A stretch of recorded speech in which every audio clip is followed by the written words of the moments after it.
Começa agora a Rádio Sete Peles, o podcast de horror dos Super Amigos.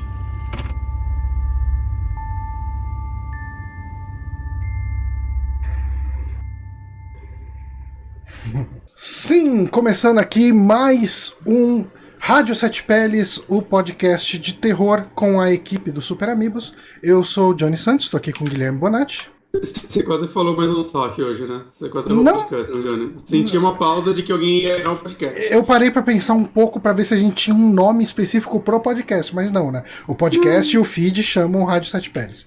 Tá ótimo. Chega de nome. E estamos aqui com ela pela primeira vez aqui conosco, Yasmine Evaristo. Seja bem-vinda, Yasmine. Obrigada, gente. Obrigada pelo convite. A gente agradece muito você participar aqui conosco, porque a gente vai falar hoje de um diretor que eu gosto muito de tudo que ele não só dirigiu e escreveu, como também as coisas que ele produziu. Eu sei que o Bonatti não é um grande fã do Twilight Zone dele.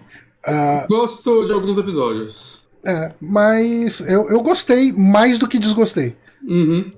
Mas assim. Ele não dirigiu, né? Nem escreveu, né? Ele era o produtor, produtor, narrador, sim. Então.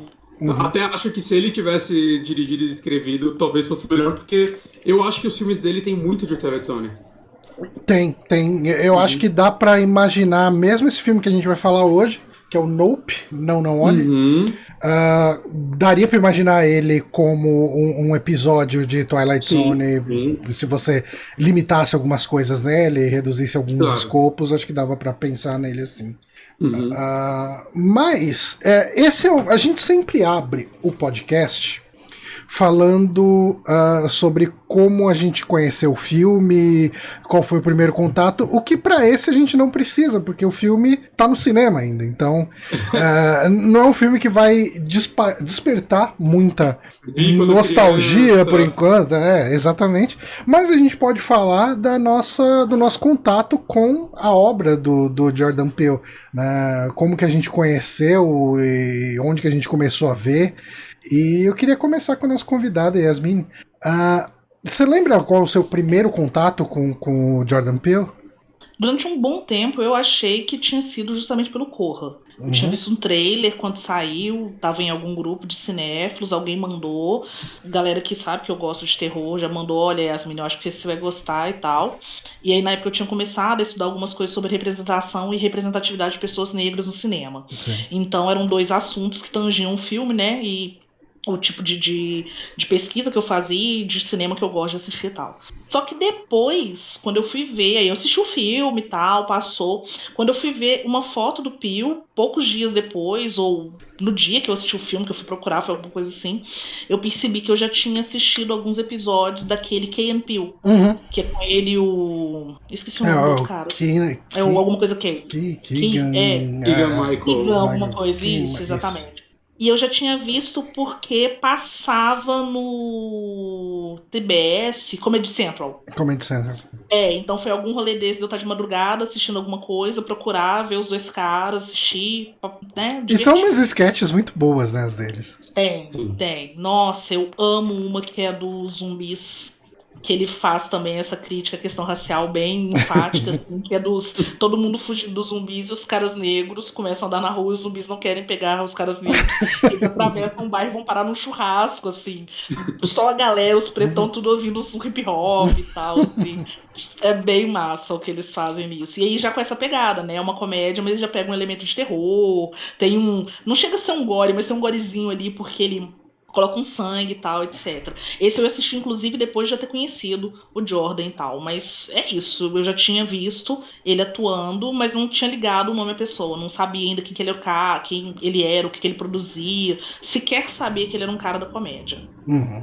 E você, Bonatti, você lembra? Então, comigo acabou sendo com o Corra, né? Porque acontece, tipo, eu também já tinha visto alguns vídeos do Campbell, mas é coisa tipo, as pessoas compartilham algum e você assiste, mas eu não acompanhava, né?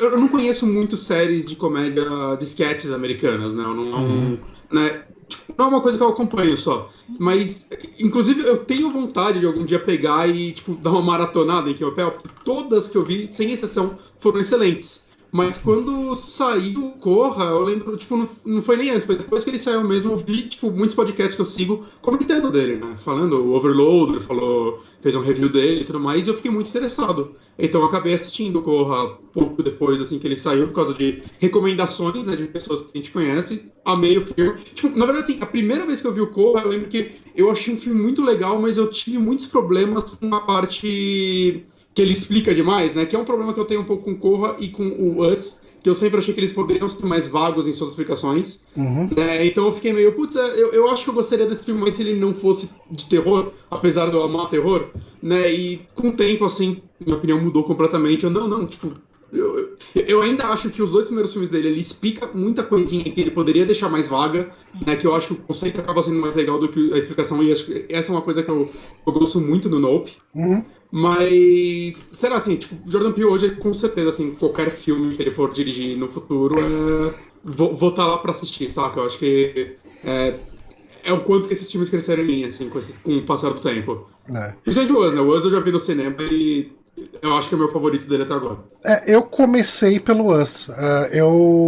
Todo mundo falava pra mim de Corra, só que eu virei aquela pessoa que se o filme não tá em serviço de streaming que eu assino, o filme não existe. Eu virei a pessoa preguiçosa pra baixar torrent.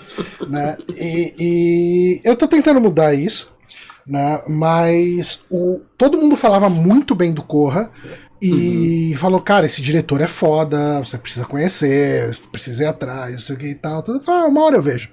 E daí estreou o Us, né, o Nós, no cinema.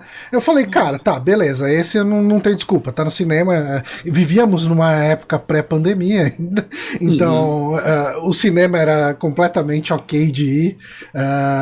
E eu fui, cara, eu achei incrível. Eu acho que um pouco depois o Corra entrou no catálogo do Netflix e eu acabei assistindo. E eu acho que eu gosto mais do Us do que do Corra, mais porque ele pega umas coisas que pra mim me chamam mais atenção num filme, que é uma relação familiar. Ele é mais leve, apesar dele ter momentos muito tensos, ele tem um tom mais leve de maneira geral, e ele tem um humor muito presente, ele tem toda uma questão do núcleo familiar, com uma família negra de um jeito que a gente não tá acostumado a ver, onde o foco não é mostrar o quão deslocada essa família é e não sei o que. Cara, é uma família... como qualquer outra família, eles estão mostrando ali, eles têm uma identidade deles ali, e assim, a história que ele queria contar não era... Eu acho completamente válido você chegar e ter histórias diferentes que você quer contar, mas a história que ele queria contar não era uma história sobre racismo, exatamente ali. E para isso ele chegou e montou uma família negra, que é uma família, assim, tipo, esse não é um tipo de coisa que é difícil explicar, aqui expressar, mas isso não altera o que o filme é. Tipo, isso não é puxar. Transformou o filme num panfleto da Exato. questão racial. Exato. Que é isso. Não que o Corra seja, mas eu acho que o Corra ele é mais incisivo. Sim. Porque a questão do racismo e da eugenia e dos experimentos, né, tá extremamente presente na história toda, né? Aquele cara só tá sendo levado para conhecer a família dos pais da menina porque eles têm um interesse, né, em fazer um experimento genético, né, biológico. Nem um experimento, né, que eles conseguiram fazer, né, no caso. É realmente uma cirurgia e fazer esse ato. E aí eu entendo o que você tá dizendo isso. O Nós é um filme que poderia ter qualquer família representando, passando por aquela situação. Exato. Justamente porque não tem o foco da questão racial, ele não é, né? A questão racial não é o foco do filme. E assim, tem só uma ordem nas coisas aqui, na minha explicação, que pode parecer uma coisa. Não é porque eu não gosto de ver filmes que tem essa abordagem. É que eu achei interessante você ter um filme com uma família negra, onde isso não é o motivo do filme. E foi mais uma questão dele ser diferente do que a gente está acostumado a ver uma família negra no cinema, do que ele tem, principalmente filme de terror, exato. E eu achei muito legal. E assim, aqui no Nope, eu acho que ele resgata mais uma questão racial, mas ela não é o ponto do filme, mas eu vejo muito, né, eu acho que a crítica que ele faz com isso gira em torno do jockey, né, no cavalo, que ele tá lá desde o começo do cinema, desde que é o começo de uma imagem em movimento. E ele sempre foi o coadjuvante. Ninguém é dito isso com todas as palavras, né? Tipo, ninguém lembra dele, ninguém lembra de quem é esse jockey. Na verdade, até o filme dá uma mudada nisso, né? Porque eles dão um nome pra ele e a real é que ninguém sabe o nome dele hoje em dia. Existem especulações de quem pode ter sido, né? Acho que baseado, sei lá, em registros de funcionários que trabalhavam naquele lugar, mas ninguém sabe o nome desse jockey até hoje. Né? Ele foi apagado da história do cinema, sendo que ele foi a primeira pessoa, teoricamente. A primeira pessoa filmada, né? Filmada, né? Não é um filme exatamente, né? Mas a primeira pessoa filmada. Sim. E tirar uma coisa da frente, antes de mais nada, o nome deste filme em português. O que vocês acham? Eu acho que se eu tenho um problema com esse filme, é esse nome em português. É um nome meio spoiler, né? Exato! Não olhe. Porque, sabe, isso é um problema que eu fiquei o filme inteiro esperando alguém falar, não pode olhar, sabe? Tipo, não é pra olhar. E assim, toda vez que eles estavam ali correndo, fugindo da criatura e tal, olha, eles não estão olhando. Se ele não tá olhando, tá tudo bem. Sabe? Tipo, ele entrega e ele muda a percepção que você tem do filme. E é um outro problema também, que se você perceber todas as vezes que o personagem do Daniel Kaluuya, ou algum outro personagem cena, eu acho que é o Kaluuya que fala todas as vezes, posso estar enganado. Todas as vezes que ele fala nope, é pra alguma coisa incisiva, assim. E aí, isso acontece em alguns diálogos deles com a Keke Palmer, né? Com a Keke Palmer, Keke Palmer, que a irmã é a Emerald. E é sempre ela tentando avançar em algum ponto e meio que ele falando com ela, não, calma, não é o momento. Esse nope tem essa coisa dele, é meio que um nem fudendo. A tradução você não vai fazer isso agora, isso não pode acontecer agora. E eu acho que quando a gente, só retomando uma coisa que você disse, né? A situação central do filme não é a questão racial, ela é uma das muitas coisas que ele está discutindo ali. E eu acho que dentro da discussão que o filme faz sobre a relação desse sistema de entretenimento, de como essas coisas todas da mídia é vendida. Hoje, tendo uma conversa com um amigo meu, Patrick, eu acho que ele levantou uma coisa que é muito pertinente. Como que em muitos momentos que ele diz não, é como se ele não estivesse entregando, sabe, o que ele pode conquistar ali de cara para essa indústria é uma indústria, é o capitalismo mesmo, sabe? Ele parando e falando assim, não, a gente pode alcançar, mas se a gente, tipo, entregar isso aqui agora, mais uma vez a gente vai ser apagado. Né? Então, assim, é mais um momento, foi mais um. E ele falou isso hoje de manhã, eu fiquei, cara, é mais uma coisa pra pensar de como que a tradução tira, às vezes, da gente outra percepção que a gente podia ter do título inserido ali no contexto do filme, né? O título original, Nope, ele é ao mesmo tempo muito misterioso e ao mesmo tempo ele entrega, ele combina muito com o filme, né? Tipo, e eu fui atrás de uma das entrevistas do Jordan Peele, que ele fala sobre esse título, e a explicação... Eu peguei uma tradução dessa matéria que eu acho que talvez eu devesse ir atrás da matéria original, talvez a tradução tenha perdido alguma coisa, mas o que ele falou nessa entrevista foi que ele queria trazer uma pessoa que não gosta do filme de terror pra ver o filme de terror, porque sabe que quando convidam essa pessoa pra ir ver um filme de terror, ela fala, nope. Tipo, não. E eu cheguei a falar, não, tipo, você vem comigo, tipo, você. Tipo, esse nope é pra você também, sabe? E eu acho que esse nope, ele é muito essa questão de você saber escolher as suas lutas e chegar e falar, cara, aqui não. Nope, sabe? Tipo, eu não vou me meter nisso aí, não.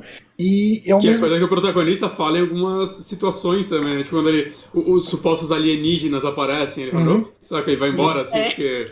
Exatamente. Não vou me meter com isso, não. A tradução mais perfeita pra esse filme seria o Nem Fudendo, mas não tem como você botar um filme no cinema como Nem Fudendo. Pois é, eu acho interessante porque tem aquela coisa de. Se a gente for pensar, né, filme de terror, de ficção científica, esses filmes basicamente existem porque tem pessoas curiosas. Uhum. Você passa na porta de uma casa que todo mundo diz que é uma casa mal assombrada. E aí você vê uma criancinha pedindo socorro. Se você for embora, o filme de terror não vai existir. Mas se você for atrás da criança, você vai entrar numa casa mal assombrada, vai ter fantasma, psicopata, a criança vai tentar te matar e tal. Ou seja, apenas um nope encerraria total o filme. E aí ele faz o contrário, né? Ele não encerra, ele começa o filme a partir disso.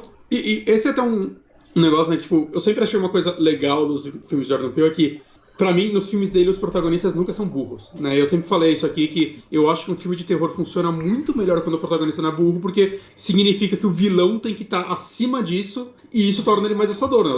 O protagonista é inteligente ainda assim se ferrando, quer dizer que, tipo, putz, ele tá fazendo tudo em seu alcance, né? É uma coisa que eu amo, por exemplo, no Corra, que é a primeira oportunidade que o protagonista tem, ele pisa na cabeça de um dos assassinos. Ele não. Putz, ele caiu no chão, deixou embora pra ele levantar. Não.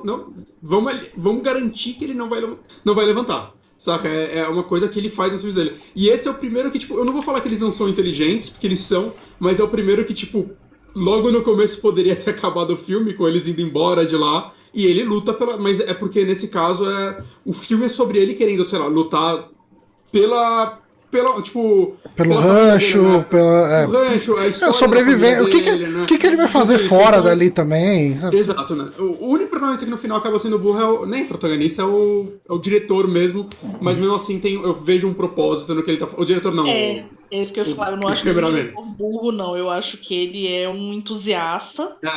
Né? Eu acho que se entrega totalmente à paixão. Né? Exatamente.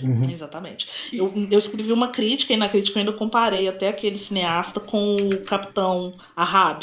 Capitão Ahab, que é o que corre atrás da Moby Dick. No livro Moby Dick. Então, assim, ele tem uma obsessão e ele persegue essa obsessão, que é a tomada perfeita de algo da natureza e tal. Então é isso. Assim, naquele final, o que ele tá fazendo ali é como o Capitão Ahab, que é, sabe, vou enfrentar essa besta que me assombra por muitos anos. A crítica, só uma coisa, a crítica da Yasmine, ela publicou lá no longahistoria.com.br. Eu vou botar o link no post do podcast ali, mas se alguém precisar, manda um salve no Twitter ali que eu mando o link também, sem problema. E o filme ele fala muito sobre, né, um dos temas dele que dá pra você ver é um pouco sobre a indústria, né? Não só cinematográfica, mas eu sinto que a indústria, tipo, de como as pessoas consomem, né, cinema, de modo geral. Eu acho que até o entretenimento ele faz muitas críticas ao entretenimento de maneira geral. A tecla da Oprah, do sensacionalismo, e assim, o objetivo dos personagens é tirar a foto daquela coisa, daquele disco voador até então, né? Tem o maluco do TMZ no meio, né, cara? Não tinha. Tem um cara do TMZ. A parte do TMZ pra mim foi a parte crítica social foda. Mas é engraçado, né? É um momento cômico extremo do filme, né? E até se olhar o visual dele, o capacete é um reflexo, né? Ele é um espelho. Né? Ele é pra refletir as pessoas. Esse tipo de... Né? Até um vídeo que eu vi que foi muito legal foi de uma menina analisando... Eu nem sabia disso, mas o Logan Paul fez uma série de tweets horrorosos sobre esse filme, assim. Logan Paul, né? Mas é muito engraçado. Me admira você ir atrás de Logan Paul. Eu não fui atrás de Logan Paul, eu vi esse vídeo da menina falando... É tipo o review do Logan Paul sobre esse filme é uma história, é tipo um negócio a ser analisado, assim, alguma coisa assim. E, cara, é muito engraçado como ela, tipo, o Logan Paul critica o cara do TMZ, que ele fala, esse cara não tem propósito que ele tá fazendo, ela falando, o Logan Paul, o cara que viralizou filmando um suicídio, saca? Ele não enxerga que esse personagem é ele. É ele, né? É ele, é uma crítica a pessoas como ele não conseguiu enxergar isso. Saca? É muito claro. É como você falou, é a parte crítica social foda do filme. E eu acho que é a parte que, tipo, as pessoas que deveriam tomar o tapa dessa crítica não vão tomar, assim. Ele vai passar batido, eles vão falar que isso é real, saca? Ninguém faria isso, vocês já fizeram. Cara, uma coisa que eu não consegui pensar em muita interpretação, só em uma, que na verdade eu mais aceitei a interpretação de outra pessoa do que pensei nela. que é o filme abre com aquela cena do Gord, né, que era aquela sitcom do macaco vivendo com a família. A cena é completada mais pra frente no filme, mas para efeito aqui da gente conversar, vamos trazer a cena como um todo, né, que é essa sitcom onde tinha lá o Jupe, né, o garoto, ele é coreano. Na verdade, o ator, ele é descendente de coreano. Ele é filho de coreanos que depois se mudaram para os Estados Unidos. E eu acho que ele já nasceu nos Estados Unidos. Tá, que é... mas ele fala coreano. Inclusive, o Gija me recomendou um filme dele coreano. Esse mesmo. Minari, maravilhoso. Muito bom. Maravilhoso. Aí eu vi que ele fala, tipo... Com a família dele, ele conversa em coreano até hoje. Que é o Steven Yeun, né? Que é o Glenn do Walking Dead. O pessoal vai lembrar dele por aí. Coitado, vai ser pra sempre. Coitado não, né? Quantos atores podem falar que tem um personagem icônico? Vamos falar que tem gente que fez série e nunca mais fez nenhum personagem icônico. Esse cara não, ele tem pelo menos um ali, né? Carreira dele. Não, eu acho ele um ótimo ator. Eu acho ele excelente. Eu acho ele muito, muito bom. Sensacional. E daí, nessa cena, ele era criança ainda, né? Ele era o filho mais novo da família. Ele tipo, é uma série sobre uma família americana que adota uma criança coreana, né? É aquele negócio bem americano mesmo, né? Esse tipo de história. E aí, assim, na filmagem dessa sitcom, estoura um balão, o macaco entra em pânico e sai, o chimpanzé ele sai socando todo mundo, batendo em todo mundo, destrói a cara da menina. O elemento dessa cena que eu acho que chama muita atenção e eu não tenho muita interpretação pra ele é aquele sapato em pé. Né? A única interpretação que eu vi que falei, tá, beleza, talvez seja isso, mas mesmo assim não fiquei 100% convencido, tem a ver com aquela relação do milagre ruim, né? Tipo, que é um tema que vai e volta no filme, né? Como que você chama um milagre ruim, né? Tipo, existe um nome para um milagre ruim? E quando você tem toda essa cena absurda acontecendo, né? Essa cena de violência, essa cena terrível ali acontecendo, e o macaco, ele tá pra ir pra cima do Jupe, né, do garoto, e ele meio que acho que lembra da relação, tem um momento de pausa ali, eles vão fazer o soquinho que eles possivelmente davam durante o fist bump, né, que eles davam durante a série, e daí ele acaba morrendo, né? A polícia acaba dando um tiro na cabeça do macaco, mas você tem aquele sapato em pé. Vocês conseguem... Com uma gota de sangue. Com uma gota de sangue. Então, uma explicação... Primeiro que assim, né? Isso daí, pelo menos na hora, né? Eu não acho que o macaco não atacou ele porque ele se lembrou de algo, mas é porque, pelo menos isso daí acabou sendo até recorrente no filme, que tinha aquele pano entre os dois, então o macaco não viu ele olhando pra ele, né? O macaco atacou todo mundo que olhou pra ele nos olhos, então como tava tampando os olhos dele, o macaco, tipo, eles não se encararam. Né? Mas o sapato eu vi uma explicação também, essa daqui não é minha, mas que isso pode não ser necessariamente um negócio literal, né? Primeiro que isso é uma lembrança dele. E talvez o sapato tenha sido o que salvou ele, porque enquanto toda a desgraça acontecia, ele tava olhando fixamente pro sapato, ao invés de olhar fixamente pro chimpanzé. É uma boa explicação. E isso acabou salvando ele, e ele acabou guardando, não só o sapato, né? Ele guardou recordações disso, né? Numa sala secreta. Aí esse é o ponto. Eu acho que o sapato também ganha uma outra interpretação, que a partir do momento que ele se desloca daquele ambiente no qual aconteceu essa tragédia e vai para aquele quartinho especial, ele vira o quê? Um objeto de entretenimento. A primeira vez que a gente vê o sapato fora da cena, primeiro não, né? A primeira vez que a gente vê o sapato é nessa cena inicial. A segunda vez que a gente vê o sapato é quando ele leva o OJ e a Emerald naquela sala, e ele faz questão de falar que um casal de não sei onde pagou pagou $10.000 para poder passar a noite ali. E aí o sapato, assim como vários outros itens de cenas, estão lá expostos num totem muito bem iluminado, ou seja, ele deixa de ser só aquele objeto que salvou o garoto. Eu concordo muito com essa interpretação, eu acho bem massa isso dele, eu tinha sentido isso também, dessa coisa dele não olhar pro macaco, e talvez isso tenha salvado ele, mas ele vira também mais um objeto de consumo, ou seja, a espetacularização da tragédia.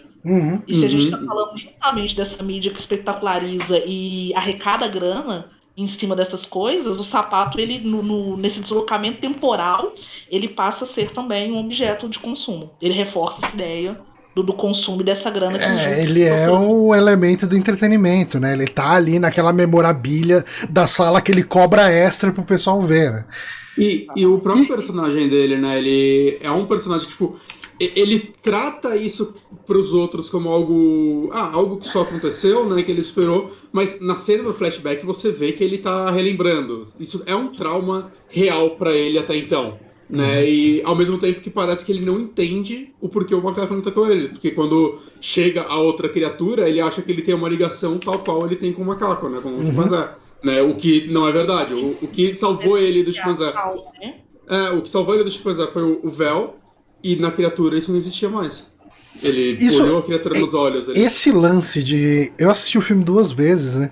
Esse lance de não olhar nos olhos, ele é tão forte na primeira cena do Jake. Tipo, na primeira cena não.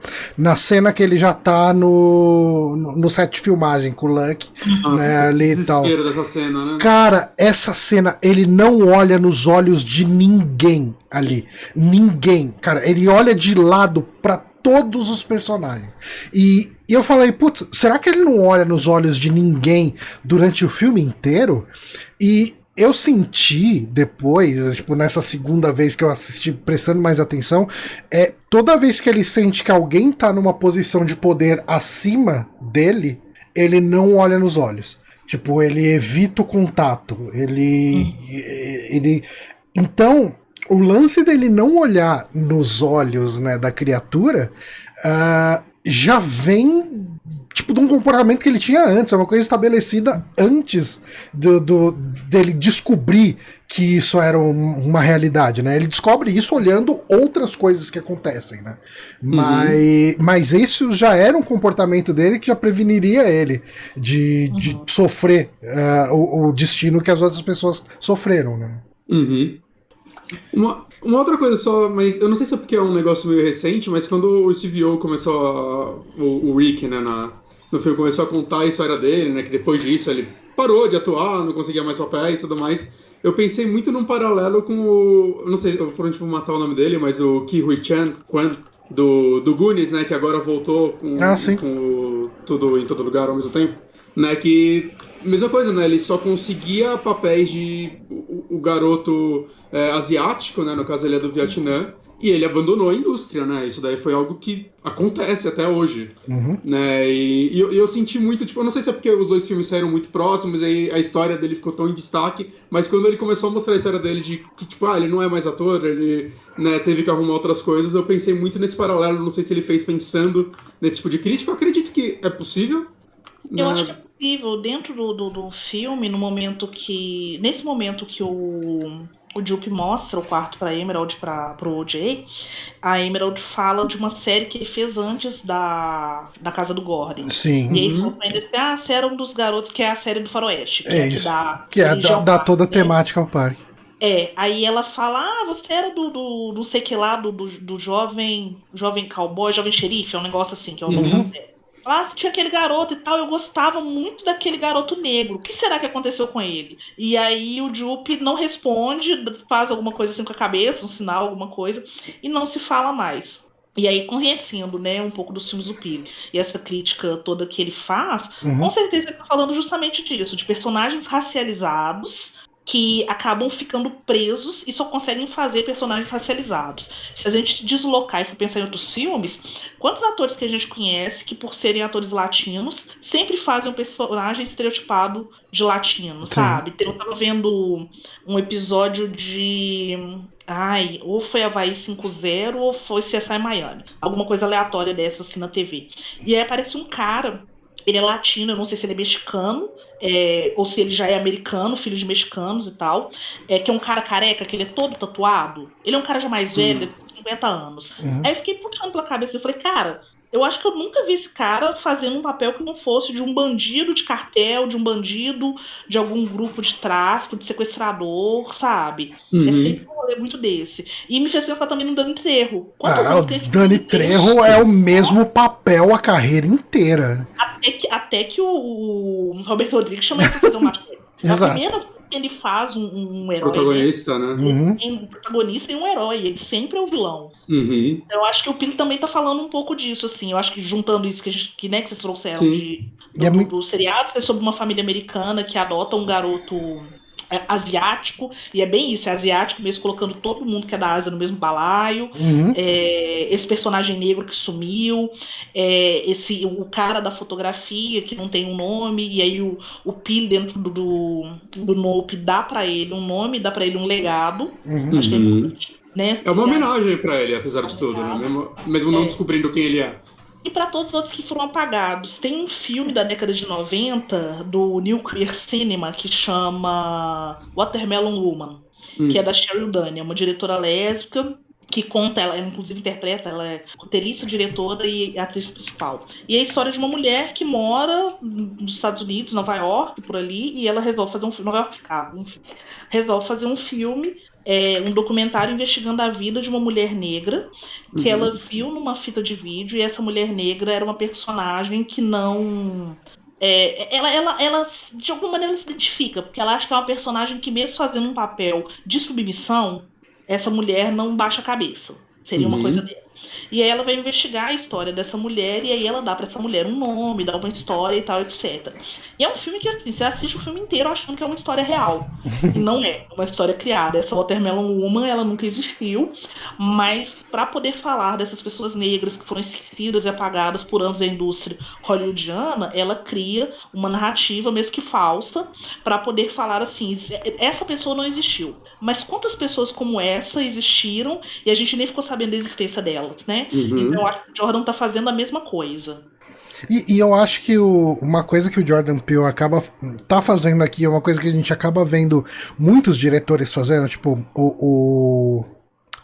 o Tarantino fez isso recentemente com Era Uma Vez em Hollywood, que é você fazer uma fantasia em volta do mundo do showbiz, depois que você tá um tempo inserido naquilo e você analisa alguns aspectos que são fascinantes nisso. Tipo, obviamente Tarantino olhou outras coisas nisso, né? Ele quis fazer homenagens ali a pessoas específicas, a Sharon Tate, enfim, a pessoas que ele admirava de uma forma ou outra. Deu uma estragada no Bruce Lee de graça, né? Mas... Sim, e aqui a gente tem um Jordan Peele fazendo uma crítica, em alguns momentos cínica, em alguns momentos apaixonada, em relação ao mundo do showbiz como um todo, né? Tipo, ao mundo do... O ator mirim, que era a sensação, a febre, né? O menininho oriental, né? O menino asiático, no caso ali, esse menino coreano, que era, enfim, um dia ele é o destaque, que tá Estrela, todo mundo né? assistindo a estrela, e no outro dia ninguém lembra, e ele tenta se agarrar em alguma coisa do passado dele. No caso, ele se agarrou mais, principalmente a participação dele naquela série mais de faroeste, mas ele ainda tinha a sala secreta do Gord e ali, e capitalizar em cima. Isso me faz lembrar muito de uma entrevista que eu vi do Edu Falaschi dando, que ele tava falando com Edu Falaschi, né, pra quem não conhece, ex-vocalista do Angra, hoje tem carreira solo. Uma vez ele tava fazendo um show, eu acho que com o Joe Lynn Turner, que é ex-vocal do Rainbow e do... Eu sei do Rainbow. Eu acho que ele cantou no Sabá também, talvez, em uma das fases. E daí ele viu o Falaschi lançando disco novo e, quero promover meu novo trabalho e tal. Ele virou pro Falaschi e falou, cara, desiste disso. canta seus clássicos pro resto de sua vida, cara. É isso que o pessoal tá vindo aqui pra ver. Tipo, esquece o futuro de carreira. Você é aquilo que tá congelado lá atrás. É isso que você vai... E essa entrevista que ele contou sobre isso, eu falei, caramba, isso vale pra tanta coisa no showbiz, né? Tipo, eu imagino tanto de porta na cara que um Joe Turner levou na cara, levou por aí, enquanto ele tava querendo promover um álbum novo, e o pessoal chega lá e quer ouvir as músicas que ele cantava no Rainbow. E é só isso. Ao mesmo tempo, esse personagem do Jupe, ele tá atrás do novo grande sucesso, que é domar o ET, né? Domar o disco voador. Uhum. E eu acho interessante, pensando nisso tudo que você falou, ser um parque de faroeste, ele ser apegado ao seriado de faroeste, porque como uma pessoa racializada, é como se ele estivesse realizando o desejo dele de fazer parte do sonho americano. Se você for pensar nos clássicos de faroeste, os indígenas são os malvados. As pessoas negras são servas, né? São servos e servas. Tem algum oriental? Eu não lembro de ter nenhum oriental. Olha, então é como se ocasionalmente tem. Ocasionalmente tem algum chinês, tipo, com trajes típicos ao extremo, que é aquela coisa extremamente estereotipada. Exatamente. Mas sim. Então, assim, é como se ele tivesse a chance dele de ser 100% americano dentro do sonho americano, né? E uma coisa que eu gosto muito nesse personagem, né? Era muito fácil fazer ele virar simplesmente um babaca. E era muito fácil você trazer esse personagem como, sabe, um cara deslumbrado com a fama dele. Cara, eu acho que ele, na medida do que a história propõe, dos eventos que acontecem, ele é bem simpático, ele tem a meta dele lá, que é fazer... ele tem essa questão, né, que pode ser interpretada como eu consegui dominar aquele macaco, então eu acho que eu consigo dominar esse ET, eu vou fazer esse espetáculo e eu vou fazer tudo isso, mas em nenhum momento ele soa babaca, ele soa um cara prepotente, ele soa... Tipo, ele é um cara... Tipo, eu acho realmente que ele tem uma ligação com aquela criatura, ele Sim. realmente acha ele acredita muito naquilo, né? Ele acha que é a chance... Eu acho que talvez ele até acredite que seja a chance dele... não é de remediar, mas seria dele se redimir, entende? Da situação da série. Porque na série ele não conseguiu fazer nada, né? Considerando que ele era uma criança e talvez assim, né, vamos fazer inferências e suposições. Uhum. Suponhamos que como ele era uma criança, ele achou que ele podia ter alguma culpa, que como ele era o mais próximo do macaco, ele poderia, né, ter dominado o macaco. E aí, principalmente, aquela cena dos dois, né, fazendo toquezinho, que fica uma sensação de que existia ali uma amizade, alguma coisa. Elo ali, alguma coisa. Talvez isso na cabeça dele fique tanta possibilidade dele conseguir dominar aquela criatura extraterrestre, né? E tal, como também dele, de alguma forma, tentar se redimir e dominar. Eu acho que é o domínio por meio da ideia que ele tinha, de amizade que ele tinha com o Gord, mas também é o domínio como se fosse uma maneira de expurgar, né, esse sentimento de culpa que talvez exista nele. É muita camada, né? Tipo, nunca... Eu acho legal isso, o lance da escrita, né? Principalmente, que a gente tem visto do Jordan Peele, que nunca uma coisa é simplesmente uma coisa, né? Você tem umas camadas ali, algumas interpretações possíveis e quase sempre tem mais do que uma coisa acontecendo, né? Você tem essa questão dessa relação de que dá pra interpretar como essa questão da culpa, dá pra interpretar com essa questão dele se sentiu escolhido, dá pra interpretar como sendo uma pessoa em busca de uma fama que ele deixou de ter e ele precisa voltar pro holofote. Tem muitas coisas que você pode olhar num personagem que ele nunca deixa isso claro com todas as palavras e dá uma risada malvada pra câmera e falando, o meu plano é esse, sabe? Não, ou tipo, também de não explicar a coisa, tipo, no final dele olhar e falar, oh meu Deus, então era o véu o tempo todo, saca? Proteger ele do macaco, não... Essa é a vantagem desse filme ser mais aberto.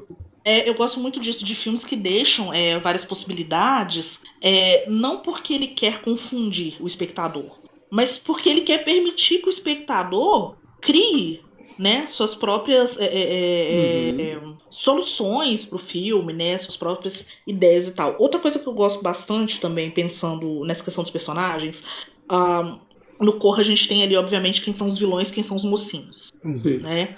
No Nós também, porque você tá trabalhando com o Doppelganger, então é o gêmeo bem do bem e o gêmeo do mal. Uhum. Nesse não, os personagens eles têm essa dualidade entre eles. Por exemplo, assim, o OJ, ele é extremamente, né, fechado, introspectivo, e ele chega a ser extremamente grosseiro com a irmã dele em alguns momentos. Aham, Mas ele não é mal com ela, ao mesmo tempo ele gosta dela e ele sim. tá tentando demonstrar uma maturidade que ele sabe que ela não tem. Ela é extremamente responsável em algumas coisas, porque ela é muito impulsiva e etc. Mas ela também não é uma vilã porque ela tem os motivos dela para querer sair daquilo. Ela quer o legado da família, mas ela também se sente excluída, né? Tanto é que tem a Uhum. história do Jim Jacket, que é essa coisa com o É pai, que uma não deu atenção mágoa, né, pra que ela tem. ela, é uma mágoa. Uhum, Esse garoto, né? A gente acabou de falar do Jupe, você acabou de falar do Jupe, uhum. é isso também, assim, ele não é um babaca. O Angel, que é o O garoto Angel.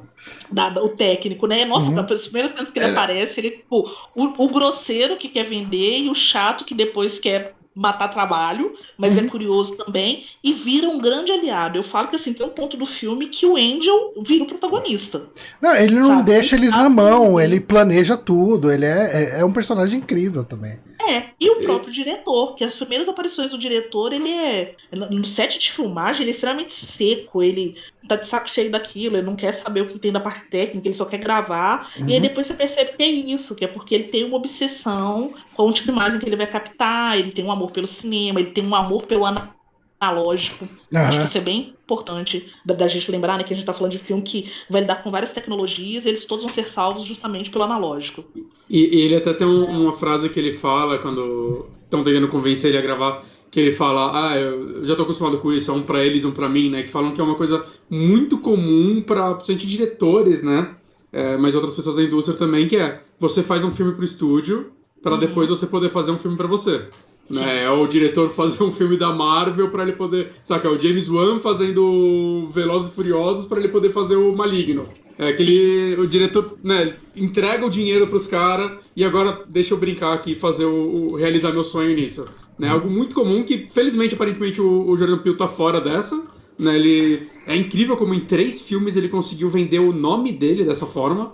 Né? Ele é um diretor, tipo, que pode botar, tipo, um filme do Jordan Peele. Isso, no segundo filme dele, ele já podia fazer isso, né? Um negócio extremamente raro, principalmente hoje em dia, que os filmes são tudo franquias. Aham. E ano Né? passado a gente viu esse efeito do nome, né? Quando saiu o Candyman, a Sim. maldição de Uhum. Candyman novo, que é dirigido pela Nia da Costa, eu inclusive cheguei a reclamar com algumas pessoas e falar assim, gente, mas tipo assim, vocês estão divulgando o filme como se fosse Jordan Peele, e não é. Exato. Olha É, né? só, Ele vocês estão. produziu, E né? ainda falava com a pessoa ainda ficava assim, nossa, o diretor negro. Eu falei, cara, olha que tem uma mulher negra dirigindo, então assim, não dá também pra apagar um em detrimento do outro. Sim, ele é Uhum. produtor, que bom que esse cara pôde gerar, né, investir essa grana, mas tem uma outra pessoa também que deve ter o Uhum. nome dela reconhecido. Então, assim, ele já tem um grande nome hoje em dia. Hoje em dia, você botar um produzido por Jordan Peele tem o mesmo efeito de você colocar um produzido por Martin Scorsese. Sabe? Claro que eu tô falando de O um cara que pessoal. tem muito mais anos, mas assim, como que tem um impacto pra quem gosta de filme daquele nicho, né, desse gênero específico, pô, um Jordan Peele na frente, leva Não, todo mundo o Até, Twilight, o último Twilight Zone que saiu, ele é conhecido como o Twilight Zone do Jordan Peele, né? do Jordan Peele. sim. Sim. E até você pegar os grandes diretores de terror que estão chamando muita atenção hoje em dia, né? O Robert Eggers, o Ari Aster, eu acho que o nome deles ainda não tem a força do nome do Jordan Peele, assim, tipo, na venda do produto. Eu acho que o Jordan Peele conseguiu, não sei, assim, ele transformou o nome dele numa marca, que é um negócio que os diretores não fazem mais hoje em dia. E eu acho que ele também, o fato dele ter vindo da comédia. Porque Pode você já ser. tem Ele já gente era que grande, viu né? ele na comédia, e que ele acabou levando essas pessoas pro cinema. E também, assim, é da TV pro cinema. Olha como que ele faz umas movimentações que são, né? Ele fez na carreira dele e ainda faz movimentações que fazem ele alcançar um público muito amplo. Inclusive, né, quando ele veio pro filme, né, a gente ainda não acompanhava tanta carreira dele, mas eu vi que lá fora foi um big deal, tipo, o Jordan Peele vai fazer um filme. Todo mundo esperava que ele fosse fazer uma comédia. Uhum. Né, e aí ele foi e fez o terror. E até eu acho que o Nope ele tá um pouco mais dividido que os outros dois, eu sinto, porque eu acho que a galera já tava esperando, tipo, hoje o Jordan Peele é um nome muito forte do terror, e o Nope, apesar de ser um filme de terror, eu acho que ele tem outras camadas, né? Ele tem muito de ficção científica, tem muito de aventura mesmo. Ele tem um ar de filme de aventura Ele é um também. faroeste, ele não deixa de Uhum, ser um faroeste, né? Eu Uhum. acho que ele tem esses gêneros todos híbridos. É uhum. claro que o que vai vender ele muito mais é o terror, até pelo fato de a gente já conhecer o terror. A ficção científica tá ali caminhando lado a lado, que não é problema nenhum, vários filmes já fizeram isso. Inclusive, na ficção científica, na maioria das vezes, tem elementos do terror, né? E ele consegue vender um filme diverso. E eu acho que uma outra coisa que. Porque muita gente falou assim: ah, não gostei do filme porque eu tenho que entender toda a simbologia, eu tenho que entender de cinema, eu tenho que entender de terror e tal, para interpretar o filme. Às vezes eu acho que as pessoas esquecem que cinema é uma experiência audiovisual. Uhum. Então, aproveite do que o áudio e do que o visual te apresenta. Eu assisti junto com um amigo querido, que é o Doug, e na hora que a gente saiu da sessão, ele falou comigo assim, cara, minha cabeça tá pulando assim que eu tenho que escrever sobre o filme, eu não sei o que eu vou escrever. Aí eu falei, uai, escreve sobre as suas sensações. Aí ele falou, na verdade, eu lembro que eu tava numa aula de críticas das meninas do Feito por Elas, que é um podcast também. E aí uma das meninas, que é a Isabel, foi e comentou para os alunos dela nessa aula que ele fez esse curso de crítica. Uma das coisas que a gente tem que considerar na hora de escrever ou falar, né, produzir uma crítica sobre um filme, é o tipo de sentimento que ele passa pra gente. E aí eu lembro que ele falou comigo assim, cara, eu estou assim arrepiado porque eu fiquei entusiasmado, eu fiquei com medo, eu senti o suspense crescente. Então assim, olha o que o filme te possibilita, mesmo que Sim. você não tenha esse background todo. Assim, quando eu terminei de escrever meu texto que eu mandei pra ele, ele falou comigo, cara, você colocou coisa aí que eu nem pensei nem vi. Então, assim, duas pessoas diferentes, com dois backgrounds totalmente diferentes, sabe? Gostando do filme e também questionando algumas coisas que não gostou e tal. Mas por quê? Porque a gente se propôs sentir. E aí eu acho que o Pito faz isso mesmo, cinema que é de sentimento. Eu lembro que quando eu gravei com o pessoal do Cinemático sobre o Get Out, foi a primeira vez que eu gravei um podcast que eu falei um pouco disso, assim, que tem sequências ali, tem várias sequências, né, obviamente, que elas são tensas, que deixam todo mundo tenso, mas como tem essa crítica forte à questão racial nos Estados Unidos, pessoas negras provavelmente iam ter em alguns momentos sentimentos mais elevados, Uhum. incômodos maiores e até acharão alguns alívios cômicos mais engraçados que pessoas brancas. Por quê? Pelo fato de serem racializados e de viverem o racismo de pontos de vista disso diferente. O que não impediu em momento algum que pessoas completamente diferentes, inclusive de idiomas diferentes, de realidades, né, culturais diferentes, aproveitassem o filme. Então eu acho que assim, ficar caçando também muito detalhezinho, muita simbologia, faz a gente às vezes perder a oportunidade de sentir o filme.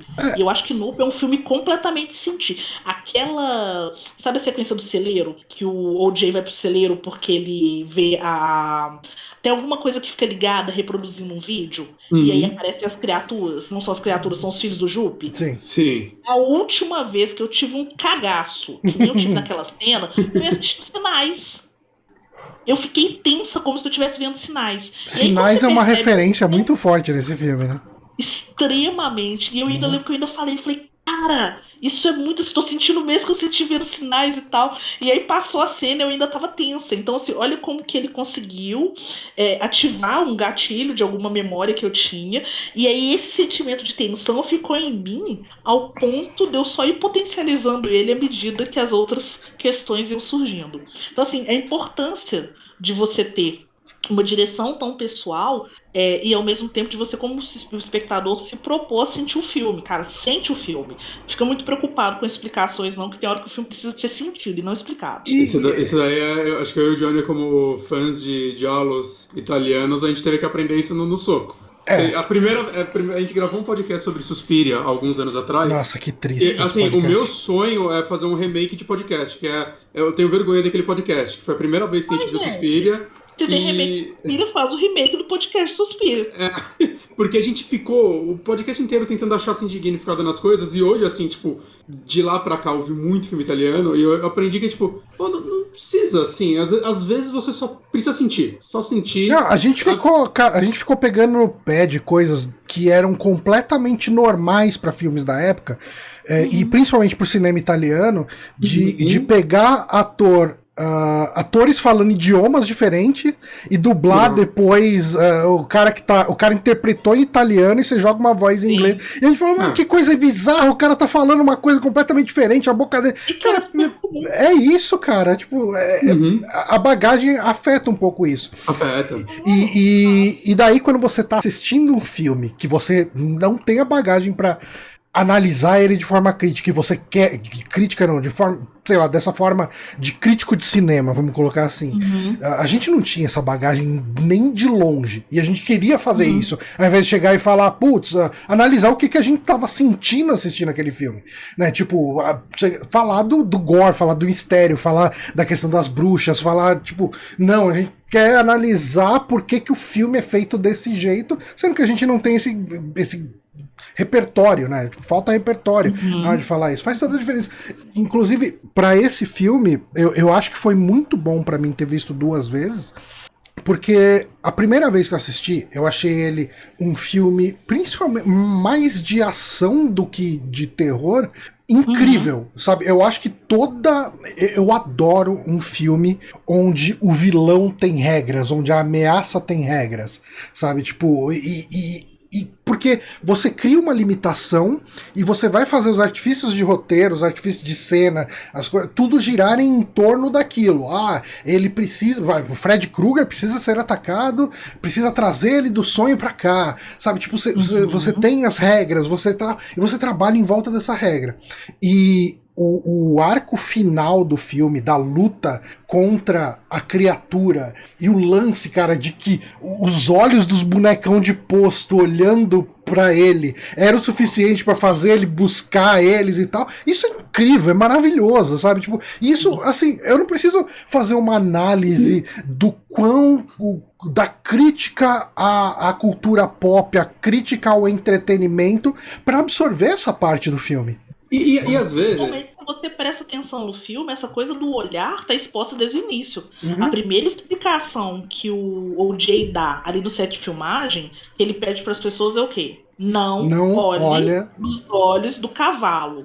E aí, quando aparece aquela bola, né, com aquele que reflete, né, o cavalo, que dá ativa esse gatilho dele, da mesma forma que é o explodir do balão que ativa, né, o gore, e como que é o olhar que ativa esse sentimento de ataque do Jean Jacket.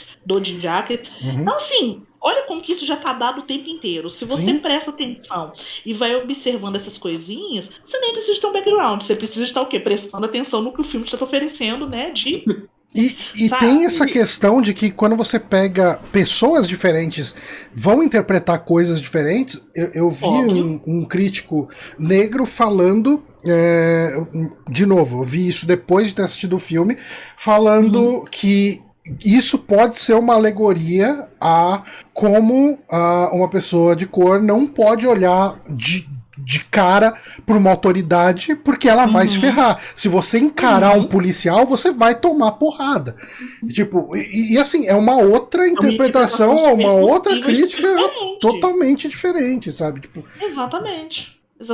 Eu li uma crítica de uma moça falando que ela fala sobre como o balão, aquele inflável do final, como que ele seria um reforço da ideia da vitória de um analógico contra uma potência tecnológica, mas ao mesmo tempo também uma destruição do, como é que fala? Do artificial sobre o natural. Olha isso, assim. Então, tipo, é isso que você tá falando. É essa possibilidade de ter várias interpretações que são coerentes, que fazem sentido, e que você pode ou não concordar. Nada disso atrapalha a sua relação. Gente, eu posso pedir pra você só uma pausa pra eu poder tomar uma água? Fica à vontade. Eu vou só encostar minha câmera aqui, porque eu tenho gatas bagunceiras que podem querer fazer bagunça. Já volto. Fica à vontade. Mas, cara, é um filme. É aquele filme que não entrega as coisas desenhadas, né? Tipo, escrito, olha, o filme aqui é uma crítica sobre isso. Tipo, não tem a cena final de Psicose de um cara te explicando, tipo, detalhe a detalhe o que tá acontecendo ali. E abre espaço para esse monte de interpretação que a gente tá trazendo aqui, que a gente tá falando, que a gente viu de pessoas diferentes, com os mais diferentes backgrounds, interpretando no filme.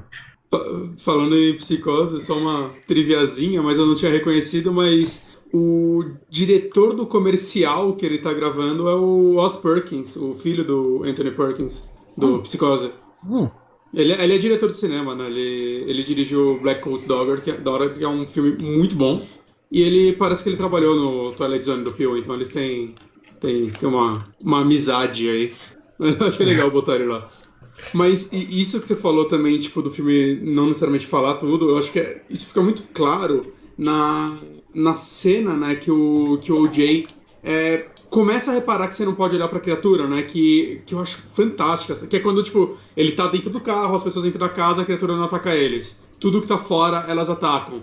E aí, quando ele chega, meio que entra no outro carro e abre a porta para os outros dois entrarem, eu acho muito bom que ele, tipo, não tem... Qualquer outro diretor ia fazer ele olhar pra cima, olhar pros olhos e falar, é os olhos, saca? Assim. E explicar de um jeito mais dumb down possível. E isso vai, tipo, principalmente, uma crítica que eu tenho, tipo, uma crítica aos críticos desse filme que eu tô vendo muito, que é pessoas falando que o Daniel Kaluuya não tá atuando bem nesse filme, pra mim estão completamente insanas. Nossa, não viram o mesmo filme que eu. Não viram o mesmo filme que eu. Eu li umas coisas assim e fiquei, gente, eles queriam que ele fizesse o quê? Um melodrama? Falaram que ele tava de má vontade, que ele... Por quê? Porque as pessoas, elas, né, quando elas querem falar de, sei lá, de um ator que... melhores cenas no cinema, é sempre alguém dando algum overact, né? Algum discurso, alguma cena de alguém gritando. E eu acho que o Kaluuya, ele faz um negócio muito bem, que é trabalhar com pouco, vamos dizer assim. Ele consegue... Você olha pra cara dele, você sabe exatamente o que ele tá sentindo. Uhum. Se ele tá feliz, se ele tá triste, se ele tá puto, se ele tá envergonhado. Ele passa isso só olhando pra ele. E tem esse antagonismo entre ele e a irmã. Uhum. Ele é o cara mais fechado, mais introspectivo, ela é mais, né? Sim. Algumas pessoas podem considerar ele até apático, né? Mas assim, o personagem é apático, né?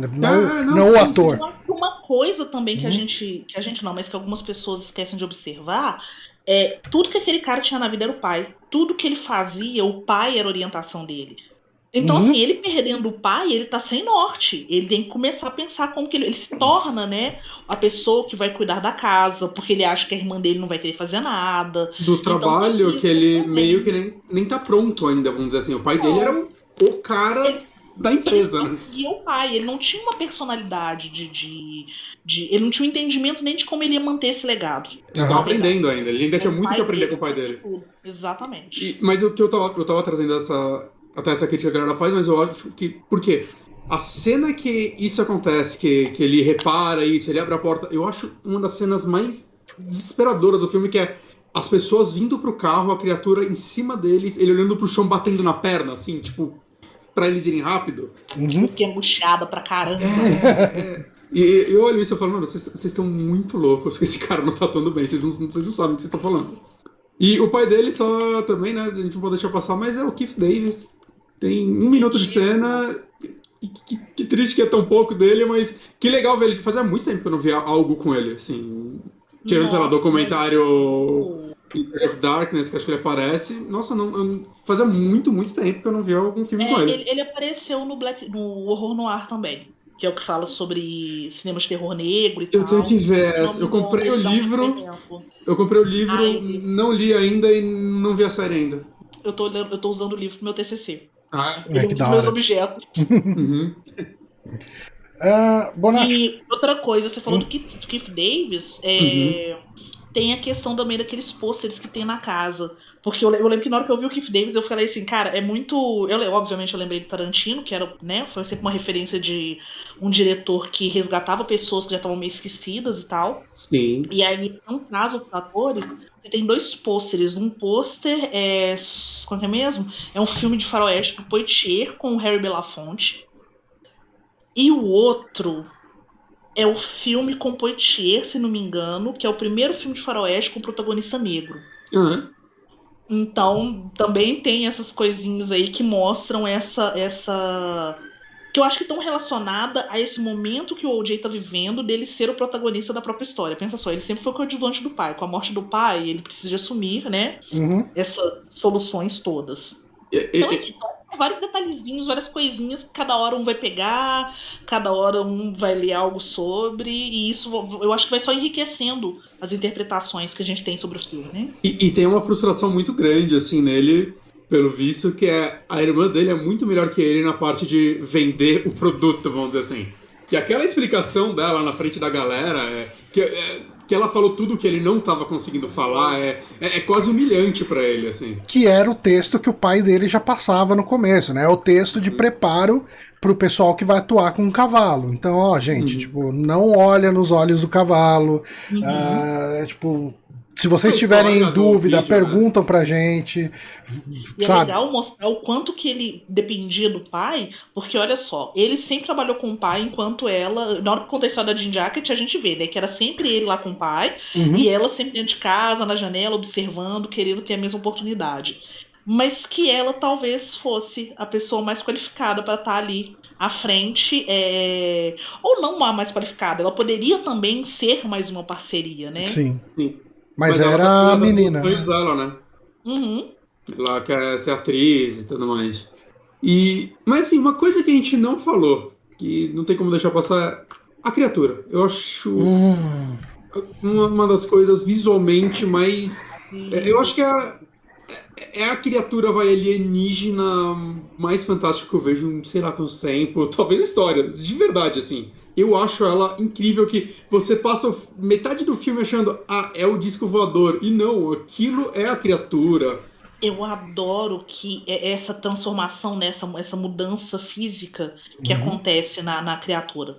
Parece um disco voador, como você falou. Em alguns momentos, você observa a forma, ela lembra um chapéu. uhum. Lembra muito um chapéu. Ela lembra muito o chapéu. E aí, de repente, ela vira aquilo que é uma raia, mas que parece uma flor. E tem aqueles quadrados geométricos que ficam abrindo e Nossa, expandindo. que Nossa. efeito louco! E é aquele visual do interior. E que o filme abre com esse visual, né? Aquela traqueia, sei lá, aquela coisa dela. Nossa. É muito E Cara, é incrível isso. uma coisa que eu acho muito legal é que aquele buraco que é a boca dela, quando ela tá na forma de chapéu, Uhum. depois que ela engole as pessoas, aquilo lá parece que se transforma num subwoofer, assim, porque lá de baixo você escuta as pessoas gritar como se fosse um amplificador mesmo. Isso é muito perturbador. Porque eles são trancados na casa e ouvindo, tipo, as pessoas que foram engolidas em outro rancho gritando e, tipo, ecoando por tudo. E aí tem aquela hora que ela começa a, sei lá, chover sangue na casa. Gente, aquela cena é maravilhosa. Pra mim, aquela cena da janela escorrendo sangue tá do mesmo lado do elevador sangrando de Iluminado. Não, é incrível. A pau a pau. Nossa, aquela cena é maravilhosa. E uma outra coisa que a gente não comentou também, ainda envolvendo a criatura, que é um elemento importantíssimo no filme, que é foda, é a questão de quando a criatura chega perto, todos os equipamentos eletrônicos param de funcionar. É. E assim, Ótimo. ele não para de funcionar, tipo, desligou, tudo vai ficando lento, tipo, o pessoal tá ouvindo música, a música fica como se fosse quando você tinha um Walkman de fita, e a fita começa a bateria, A ficar fraca. e começava a ficar daquele jeito. Nossa, cara, é isso, cara, é incrível. Isso, pra um filme de terror, isso é maravilhoso, cara. E eu acho que é um substituto lindo do jumpscare. Ele podia usar o barulho como recurso para provocar o susto e o medo. E ele usa a música diegética. A música dentro do filme, a música que eles estão ouvindo, né? Ou no carro, ou no som. Tem duas cenas. Tem a cena da Emerald ouvindo a música dentro de casa. Sim. E tem a cena do carro do Angel que tá tocando a música e a música vai parando também, né? Como que essa parada da música já te indica que a criatura tá chegando. E eles não mostram criatura. Não. E aí você fica naquela expectativa assim, ela chegou, ela tá aqui em cima, ela vai atacar ou não vai? E aí vai tensionando, né? A música diminuindo, vai atacar, não vai, a música parou, o que vai acontecer? E aí de repente A coisa toda acontece. E até entra um negócio também que a gente conversou mais no começo, né? De tipo, do filme não ter vilões. E até a criatura em si, né? Ela é tratada como animal e ela não é bem um vilão, se você olhar bem. Porque até, tipo, no começo, ela não sai atacando as pessoas. Pelo menos até o momento que ela engole o cavalo de plástico e parece que ela fica puta com isso. Mas até então, ela tá só se alimentando quando precisa. Ela vai lá, come e volta pra nuvem dela. Né? Então isso é interessante. Na edição do Nós. Ai, o meu tá bem aqui em cima, assim, não vou alcançar ele aqui não. Tem uma edição do Nós que saiu pela Universal em DVD, e aí ela tem alguns extras. E aí nos extras tem uma série de entrevistas, e eu fiquei, durante um bom tempo eu fiquei me questionando assim, qual que é a coisa do Jordan Peele com os animais? Porque no Corra você tem o cervo, no Nós você tem os coelhos, e no Nope você tem tanto os cavalos quanto a criatura. A criatura. E aí ele fala, nesse depoimento que ele dá, que tá nos extras do Nós, ele fala que quando ele coloca o animal, ele tá querendo falar da dualidade ciência e religião. Então, assim, o que você acredita, mas não religião como uma religião específica. A ideia de acreditar Uma coisa em algo meio e ter uma espiritualidade, né? e assim, acreditar, crer em algo e ter uma fé, né? Os monstros só existem porque você crê neles. Pensa lá no Fred Krueger. No Fred Krueger tem isso, né? Se você passa. Tanto é que é o que a menina faz no primeiro filme. Quando ela fala com o Fred que ela não acredita nele, ele não tem força, é quando ela tira a força dele e né, se salva do assassinato. Então eu acho que ele pega muito dessas referências. Né? Se você acredita no Nope, principalmente, né? Se você acredita na criatura ao ponto de querer olhar ela e saber o que ela é, desvendar e dominar ela, ela em algum momento vai tentar te dominar também. Aí vocês passam a ter uma relação de conflito, né? Eu achei bem bacana ele falar isso, que eu ainda fiquei pensando assim muito tempo, qual que é a dele com os animais? Sempre tem algum animal relacionado, sempre tem alguma coisa de alguma criatura, de algum bicho que tá ligado às pessoas de alguma forma, o que tá acontecendo aí? Eu achei legal a explicação dele, de ciência e religião, e aí eu acho que nesse filme ele tá falando um pouco disso quando ele coloca a tecnologia, né? Do cinema, o cinema, entretenimento como tecnologia, e a natureza, que aí pode ser o gore, os cavalos e a criatura como essa coisa da religião, da fé, da espiritualidade, da crença. E até um ponto que até acho que isso daí entra também, tipo, a criatura a gente direto fala que ela é um alienígena, principalmente porque a primeira forma dela parece um disco voador, né? Mas isso não fica claro, tanto que no final, conforme ela vai mudando, né? Isso foi uma coisa que eu senti quando eu terminei de assistir e depois eu vi ele falando.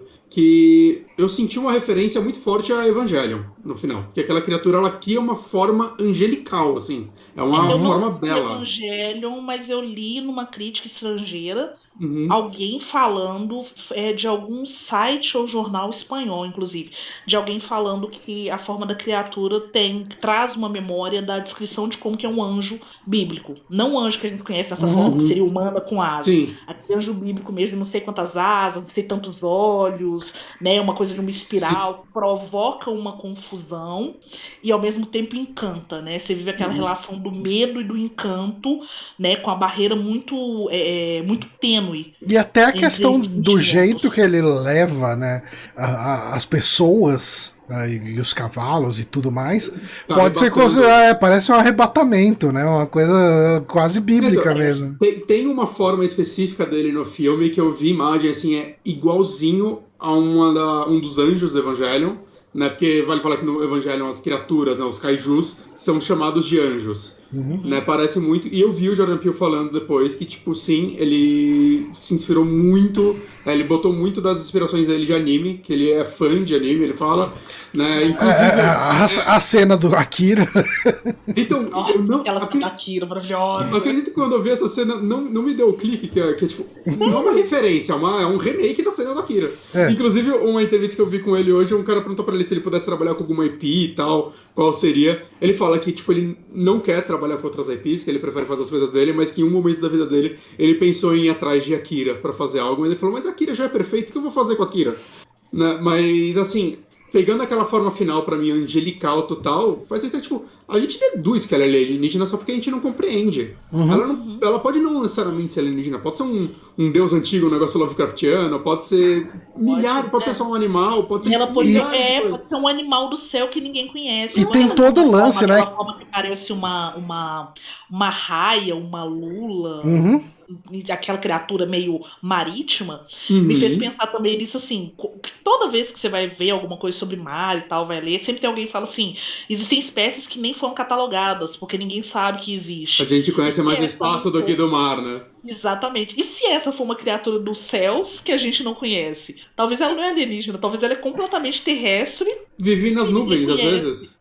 Eu gosto bastante dessa dúvida que é criada também, assim, é Uhum. alien, é uma criatura espiritual, né, um deus, é uma criatura do céu, E tem esse foi algo lance dela se criado. esconder na nuvem, né? Que o pessoal percebe quando começa a filmar, fazendo um time-lapse do céu. Cara, quem fica olhando pro céu pra ver se uma nuvem mudou ou não? Então, assim, Não vem tá lá dentro. parada há 3 dias. Tipo, se tiver uma nuvem parada há 20 anos aqui do lado de casa, eu não vou saber, porque eu não tô olhando pro Cara, céu o tempo inteiro. em São Paulo ainda, essa criatura ia fazer a festa. Ninguém nunca ia achar ela. Nunca. Nem em Belo Horizonte que carrega o nome de Belo Horizonte, assim, tipo, né? Quanto tempo o pessoal tá parando pra olhar o horizonte, né? E assim, uma referência muito forte desse filme também, que eu vi pessoas falando, e tipo, realmente eu concordo, é com o Tubarão do Spielberg, né? Ah, sim. Porque a forma como ela se esconde no céu parece muito como o tubarão na água, no Eu caso. acho que o Spielberg é o mais homenageado, né? O Porque fi... a gente tem também muito de contatos imediatos de terceiro grau ali. Sim. Mas o final da criatura Bastante. engolindo o balão de gás e explodindo por causa do gás, assim como no Uhum. tubarão com o tanque de oxigênio, né? É muito claro. Mas sim, contatos imediatos também, com certeza. Com Tem, eu certeza. acho que todo o projeto deles de fazerem a filmagem, a fotografia, tentarem entender, criarem uma comunicação, mesmo que fosse uma comunicação, né, para destruir, tudo isso é muito a cara de contatos imediatos. Eu Uhum. acho que assim, ficou muito na cara o quanto que esse cara foi, assim como a gente, porque eu acho que vocês também, foi criado assistindo esses filmes todos do Spielberg. Sim. Ah, sim, sim.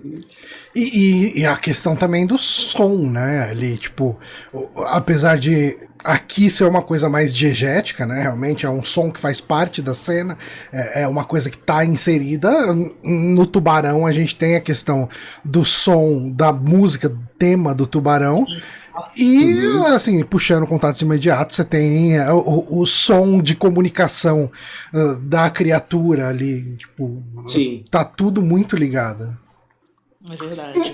O Jordan Peele é um desses diretores, né? Que eu acho que ele consegue pegar coisas que ele ama, né? Passar pro filme dele, mas sem virar aquela cópia, né? Sem virar, ele sabe como encaixar, é uma referência bem feita, né? Porque só quem viu vai tipo, conseguir pegar todo. E é mesmo, tipo, vários desses filmes eu vi, e enquanto eu assistia, eu tava tão, sei lá, imerso no filme, que eu não tava pensando, tipo, isso vem disso, isso vem daquilo. Como eu falei, nem a rasteirinha lá do Akira eu reparei. Eu, tipo, vi, Mas isso aí depois que foi eu vi. vacilo seu.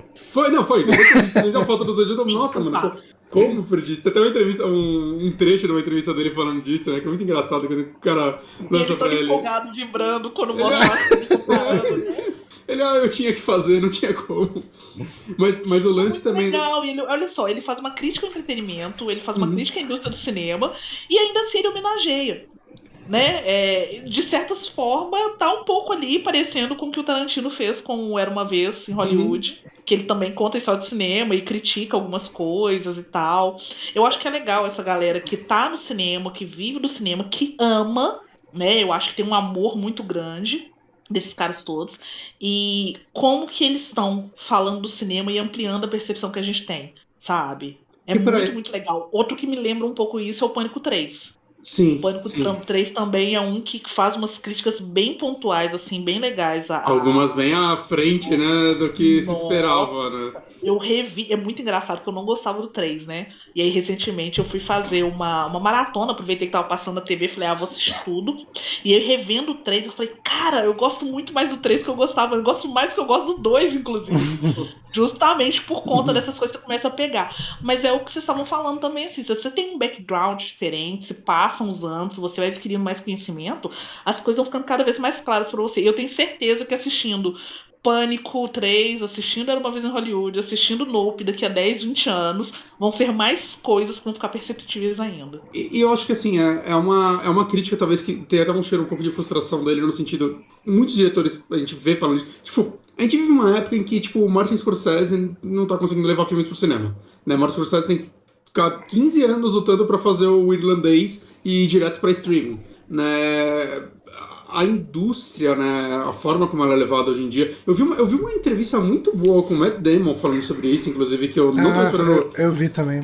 Que perguntou pra ele, né, tipo, que parece que alguns filmes arriscavam mais há um tempo e tudo mais, né, que sentem que as pessoas arriscam menos em alguns filmes. E o Matt Damon, ele dá uma resposta que eu achei muito pertinente, assim, porque ele, né, além de ator, ele trabalha com produção, roteiro, né, ele tem uns trabalhos internos lá, e ele comentou que antigamente a venda de DVD era relevante. Então o que acontecia? Os estúdios investiam em alguns filmes sabendo que eles não se pagariam no cinema, porque sabia que eles iam ter uma segunda vida no DVD. A gente tem milhares de histórias disso, né? De filmes que foram fiascos no cinema e depois, nem no DVD, né? Sei lá, em locadora acabaram se encontrando, né?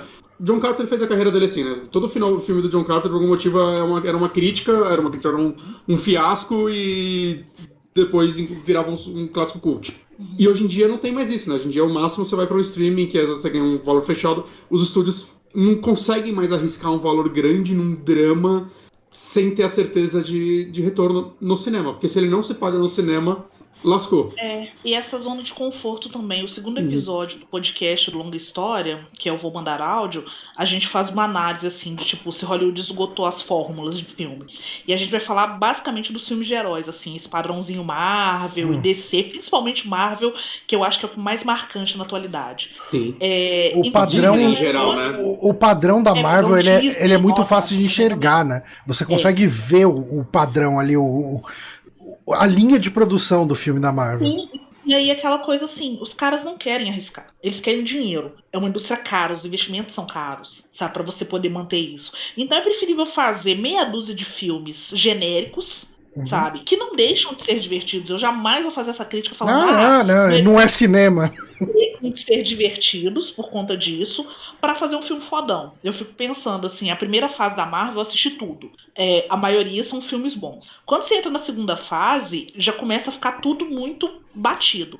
Aí de repente sai um Soldado Invernal. Aí você fala, porra, cacete, os caras fizeram um filme de herói que nem filmes de Guerra Fria dos anos 80. Um dos melhores deles até hoje, inclusive. Melhores, acho que roteiro bom, interpretações ótimas, sabe? Ele é lindo. E aí depois vem o quê? Mais meia dúzia de filme que tá mantendo isso. Então, assim, tem isso da zona de conforto. E eu não vou criticar essa galera, porque, cara, os caras querem ganhar dinheiro mesmo. Se eu tivesse investindo, se eu fosse uma fodona, ia fazer o mesmo. Eu ia fazer meia dúzia de filme genérico e ganhar uma grana.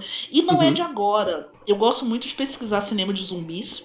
É um amor que eu tenho. Aquela hora que eu mostrei pra vocês a coleção aqui atrás, mais da metade dela é de filme de zumbis. Amo de paixão. E tem um livro que chama Zumbi, o Livro dos Mortos, que eu esqueci o nome do autor agora, que saiu pela Leia. E aí esse autor, ele vai contar, quando ele vai falar sobre a trajetória, ele fala que ali depois dos filmes da Universal, daquele ciclo de monstros da Universal, que é o Lobisomem, Drácula, Criatura do Lago Negro e essas outras coisas, você tinha em Hollywood era um estilo de filmes, assim, que era conhecido como Poverty Row, que seria, tipo assim, o hall da pobreza mesmo, né? Que eram o quê? Filmes Z, eles não eram nem filmes B nem C, eles eram filmes Z, que eles pegavam um assunto que estava no auge. Então, vamos supor assim, Drácula fez sucesso, eles vão pegar o tema do vampiro, esgotar aquele tema em filmes menores, de todos os gêneros. Então misturava terror com ação, aventura, tinha muito terror com comédia, né? Você pega aqueles caras tipo Abbott Costello, Gordo e o Magro, eles faziam essas variações todas, e esses filmes arrecadavam o mínimo necessário que era para pagar eles. Então, como eles tinham um custo baixo, se pagavam rápido, e o resto da grana era para quê? Para investir em filmes que fossem melhores. Então, assim, é uma estratégia de mercado. Sim. Isso, esse cara tá falando da Poverty Row em 1930. A gente tá aqui um século depois discutindo que a indústria cinematográfica está fazendo o mesmo. Mas eu acho que isso, tipo, trazendo de novo pro Nope, né? Eu acho que isso mostra também, tipo, as críticas que ele falou que ele tenta fazer à indústria, né? Ao mesmo tempo que ele homenageia ela, e que você pega o próprio personagem lá do cinematografista, na verdade, né? O cara da câmera lá. Que ele quer o take perfeito, ele quer a filmagem perfeita, né? Ele faz todas essas homenagens. Então não é um filme, tipo, crítico do cinema, né? Mas eu acho que é um crítico do mercado em si, né? Disso que você mesmo tá falando, né? De como ele... como tudo é meio descartável, apagado, né? Como tudo é formulaico. E sei lá, eu fico tão feliz, assim, ver um diretor como o Peele, tipo, ganhando um espaço, né? Tipo, você pega, sei lá, do Corra, que foi o que é um filme de, acho que 4 milhões de dólares, pra esse que é um filme de 60 milhões de dólares. Né? Ao mesmo tempo que eu sempre bato na minha teoria aqui que eu gosto de filme de terror de baixo orçamento, porque às vezes eu acho que eles podem ousar mais, né? Porque é um filme de terror de baixo orçamento, se paga mais fácil, então ele não precisa agradar tanta pessoa. Né? Eu não acho que é o caso desse aqui. Ele conseguiu pegar um filme de 60 milhões de dólares e fazer um filme que, tipo, já não tá agradando muita gente, né? Eu sinto que é o filme que tá recebendo as críticas mais duras dos 3 filmes dele. Né? Ele tá conseguindo. E eu acho que, tipo, isso é. Incomodou, né? Eu acho que isso é positivo no quesito cinema, no quesito a gente tem esse filme feito por esse cara do jeito que ele quis, lançado como ele quis, e daqui a 100 anos esse filme ainda vai existir, sabe? A história dele não vai ser apagada, né? Ao mesmo tempo que eu fico meio preocupado, tipo, será que ele consegue isso de novo, né? Espero que sim, né? Porque a porcentagem de lucro acaba caindo por causa disso, né? De 4 milhões de dólares para 60.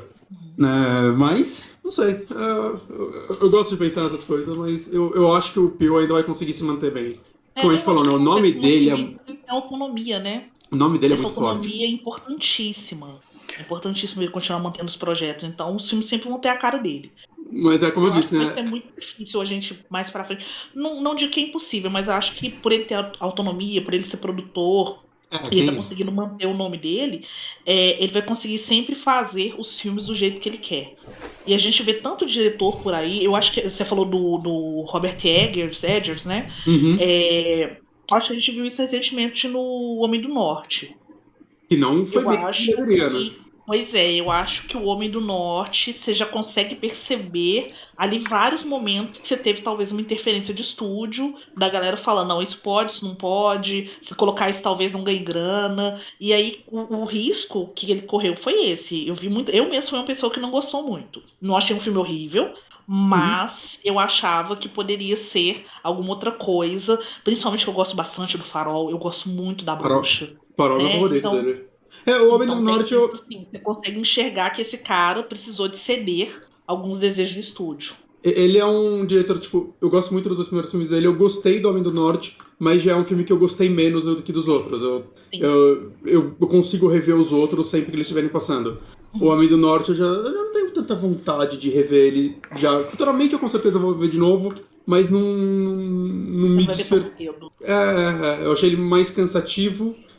Mesmo que tipo, ele seja um filme com mais ação, mais orçamento, enquanto o Farol é 2 caras presos num farol, e eu acho aquele filme maravilhoso do começo ao fim. Assim como o Nope. Eu vi muita gente falando que Nope é um filme lento e cansativo. Eu falei, vocês estão loucos? É 2 horas e pouco de filme que eu não vi passar. Eu não vi assim. Exatamente, tipo, eu não vi também não. Quando eles começaram a colocar os bonecos de posto lá, eu comecei a olhar e falei, peraí, a gente tá se preparando já pro final do filme? Como assim já tá chegando no final? Porque, tipo, tá se preparando pro final? Porque já tava caminhando pra isso? Não, a segunda vez que eu vi o filme, ele voou, assim, ele é muito rápido. Eu falei, caramba, mas já tá na hora dos bonecos de posto? E dá uma tristeza, né? Quando você tá vendo, pelo menos quando eu tô vendo um filme, principalmente de um diretor assim, que eu tô gostando muito, a gente sabe que o Peele vai levar agora mais uns 4 anos pra fazer o próximo filme, né? Que ele não é aquele diretor que faz um filme por ano. Aí eu fico, não acaba, vai me dar mais só mais 15 minutinhos aí, porque vai demorar tanto pra gente ver algo novo dele. Não é a mesma coisa que eu sinto quando eu tô vendo algo do Tarantino. E no momento que a gente vê tanta gente reclamando, inclusive eu sou uma que reclama muito, de filmes com metragem muito alta, que perdem totalmente, que ali ficam cheios de gorduras. Se arrasta o filme, não passa o tempo, Eu não lembro que filme precisava de acontecer, saca? E eu, gente, assim, eu amo cinema clássico, eu sou daquelas que eu sento tranquilamente, assisto 3 horas de um épico, sem problemas nenhum. Tem um filme que eu amo de paixão, que é um francês, que se chama Boulevard do Crime. Ele tem 3 horas e pouco. E eu lembro que todo mundo fala comigo assim, ele realmente é mais lento, é um drama e tal. E aí todo mundo fala comigo assim, você não vai conseguir ver de uma vez, não. Nossa! Assisti as 3 horas assim, ó. Agora tem filme quando eu olho a metragem assim, eu falo, não, gente, eu vou ter que aguentar esse cara. Esse cara não sabe montar um filme. Eu não vou ficar aqui vendo 3 horas dele me enchendo raio da paciência. Eu não lembro que diretor falou isso uma vez, né? Alguma coisa tipo, não existe, tipo, um filme bom, tipo, nunca é longo demais, e um filme ruim nunca é curto demais, alguma coisa assim, né? É que, tipo, recentemente, eu não lembro que filme que eu vi, tinha 1h30, e é um filme bom. Eu lembro que eu saí satisfeito dele. E eu falei, putz, não, filme de 1h30 que eu saí satisfeito, que conceito, né, que a gente não vê mais hoje em dia, mas é porque eu realmente acho que Um que fez isso comigo recentemente foi o Telefone Preto. eu ainda não vi, eu quero ver Não esse vi filme. também. Cara, Telefone Preto funciona, simples, não quer inventar a roda. Todos os clichês que você já viu em outros filmes, jumpscare bem utilizado, te dá né, tem um suspensezinho, te dá um medinho ali e tal, encerra redondinho, saca? Às vezes as Eu coisas podem ser terminei só boas, né? muito satisfeita. E aí é um outro também que eu vi a galera falando assim: ah, mas ele fez tudo que todo mundo faz. Hoje, pelo amor de Deus, cinema, um século de cinema, vocês estão esperando novidade? Em todos os filmes ainda, em todos os Cara, filmes. não. Vai assistir um filme experimental, sabe? Aí você ainda vai olhar e falar, ó. E mesmo assim, se você vê muito filme experimental, você começa a perceber que fulano pegou tal coisa de Beltrano, referenciou, homenageou, reutilizou, né, ressignificou e tal. Eu acho uma bobagem, assim. Mas eu acho que isso também, essa coisa da metragem que você tá falando, que todo mundo acha muito lento, é desse período que a gente tá vivendo. A gente está sendo bombardeado constantemente por vídeos curtos de TikTok, Instagram, Quai. As notícias, as mensagens chegam todas de uma maneira muito rápida e elas vão sendo sobrepostas muito rapidamente. Então eu acredito que isso afetou muito a maneira da gente ver o cinema. E eu E acho aí, que a gente óbvio, tá com uma forma de consumir as coisas, com uma urgência de terminar de consumir as coisas também que afeta demais. Tipo, você precisa terminar o filme. Você precisa terminar aquela saga. Então você tem que maratonar aquelas 12 horas. Você tem que ver no final de semana, porque senão você não consumiu. Sandman eu vi um dia, mas é porque eu não conseguia parar, desculpa. Não, o Sandman, a gente está vendo aí o exemplo de como que isso está afetando, né? O risco de não ter uma Uhum. segunda temporada, porque a Netflix Fala está isso. contando visualização por quem maratona. O E que não conta é por quando quem você termina. Então, se não terminou no final de semana que saiu, não fez sucesso. Ai, que Pois ódio. é, eu não dei esse view pro Neil Gaiman. Eu espero que ele me perdoe. Ainda faltam os 2 episódios. Mas é o que temos pra hoje, gente. Eu não tô com esse Sim. tempo pra poder ficar maratonando, né? Mas é bem complicado isso mesmo. Então, assim, eu gostei bastante do novo também, porque. E aí eu tive esse medo, tá? Quando eu vi a metragem. Eu tive um certo receio de ser um filme com algumas gorduras, que ele se arrastasse demais. E foi uma gratíssima surpresa o tanto que aquele filme me envolveu e me Eu, manteve ali presa na proposta dele. o Pedro falou que quando eles entraram na sala de edição, viu uma entrevista com ele falando disso, eles tinham, tipo, 3h40, assim, de filme. Eles tiveram que dar uma boa... Né, obviamente, ele falou que isso daí é o corte bruto, então tem muita cena, algumas cenas duplicadas, né, as cenas que eles iam trabalhar. Mas ele falou que, tipo, mesmo assim, tipo, ele teve que cortar muita coisa. Ele falou que é muito comum, né? Você, quando ele começa a editar um filme, começar a achar, não, qual é o foco que eu quero dar, né? Isso é normal. Né? Que a galera escutou uma pessoa falar, eu tenho 3h40, já sai a notícia de versão A de diretor seria versão mais de 40. estendida. E Não, não. inclusive a gente tá falando de cenas excluídas. Eu não sei se vocês viram, eu vi isso ontem no Twitter, dizendo que quem mata o Gordy não é a polícia. Hum, No corte original, tem a história de um cara que é aficionado com a série e ele é stalker da menina. A menina que depois nossa. aparece no Nossa, corpo que deformado. doideira. E aí ele é um stalker. Na hora que eu achar isso de novo, eu mando pra vocês. E ele é um stalker, e aí tem várias cenas que são da memória do. Aliás, eu não sei se elas são da memória do Jupe. Parece que, assim, o que eu entendi é que esse flashback viria de alguma outra forma. E aí, nesse flashback, mostra esse cara, que ele é um cara que fica perseguindo a menina, ele fica Nossa. aparecendo nas filmagens e tal. E aí que é isso, ele é o cara que entra. E quando ele vê que ela foi atacada, ele tá com uma arma e ele atira. E aí eu fiquei pensando, isso não tava no texto que eu li, mas eu fiquei pensando se talvez esse cara não tinha ido lá pra matar a garota. Pode Ou pra ser. matar alguém Só lá, se- sabe? Aí porque ele tava com a arma na mão. Enfim, eu quero ver. Eu acho que, né, quando sair isso em DVD, Blu-ray, deve vir como algum extra. Talvez Tomara. nem agora, numa edição futura e tal. Mas eu fiquei curiosa pra saber como que seria esse corte. E- Apesar de achar que foi bom ele ter sido tirado, uhum. né? Do Eu jeito acho que que fica não ali. faltou nada nesse filme. Mas isso daí que Não. você falou dessa cena aí me pensou num outro anime, num filme que chama Perfect Blue, que tem uma história um pouco... Já viu? Maravilhoso. Será se é outra referência anime do Jordan Peele, só que dessa vez não entrou? Porque tem muito o lance do Stalker nessa animação. Talvez um dos meus filmes de anime favoritos. Muito bom. É bem provável, fato. Uhum. Tem umas referências nesse filme que são umas coisas muito bizarras, né? Tipo, o lance da mulher que foi atacada por um macaco em 2009. Eu esqueci o nome dela. O nome dela. Uhum. Mas Você tá falando da atriz ou da mulher da vida real? A mulher da vida real. Ah, sim. E é uma mistura das duas histórias, né? Acaba sendo. Mas o visual dela na apresentação do Jupe, né, quando ele vai domar a criatura e tal, que ela tá lá com aquele véu, e é uma cena muito bizarra, porque ela tá com aquele véu, mas ela tá com uma camiseta com uma foto dela quando ela era atriz mirim. Cara, isso é muito perturbador. Isso é muito bizarro. E eu, assim, eu não conhecia a história, eu fui assistir hoje um vídeo, um documentário, entre aspas, assim, aqueles vídeos que o pessoal... Cara, que bizarro que essa história de, tipo, uma família... mulher, depois que ela fez uma das últimas cirurgias, ela foi no programa da Oprah. Foi no programa da Oprah usando esse véu igual, assim, um chapéu com véu. Quando você vê a cena na Oprah e vê essa cena no Nope, é clara a referência, né? Tipo, é muito bizarro. Outra coisa pra quem não conhece... referência, não pode falar que você falou que ia dizer o nome dela? Não, você fala que pra quem não conhece a história, né, vale falar, tipo, não é algo que aconteceu num programa de TV, né, ela era realmente uma mulher que tinha um chimpanzé, né, na verdade não era ela, né, a dona... Era uma outra mulher que comprou um chimpanzé. Não, tipo, a dona do chimpanzé não é que ficou deformada, foi a amiga dela, porque ela se trancou, acho que no carro, enquanto o chimpanzé atracava a amiga dela, e tem a ligação dessa mulher pra polícia, existe o áudio disso, é terrível, né, dela gritando e falando, meu chimpanzé ficou louco, vocês têm que matar ele vai matar todo mundo, ele já matou minha amiga, mas o lance é que a amiga dela sobreviveu, né, e é terrível, assim, ficou, o filme, tipo, visualmente é a amiga dela, assim, eu até me questionei, tipo, não é um pouco ofensivo, coitada da moça, saca? Eu pensei muito nisso. Ela não era uma atriz, ela era só uma amiga visitando a outra e foi atacada. Eu não sei talvez se foi um pouco...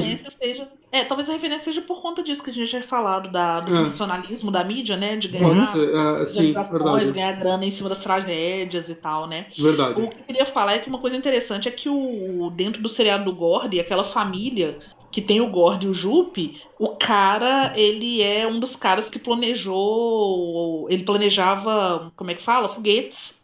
Sim. Então, o Gordy também era isso, né? Que esses testes de voo eram feitos com macacos. Verdade. Né? Tem uma coisa dessa, na hora que tem essa coisa da fúria do macaco, que ele vai atrás do cara. Que tem essa cena na memória, né? Que depois que ele atacou a menina, o cara passa, ele entra numa sala, aí só tem um corte da porta fechada e de repente um sangue voando. Sim. Assim.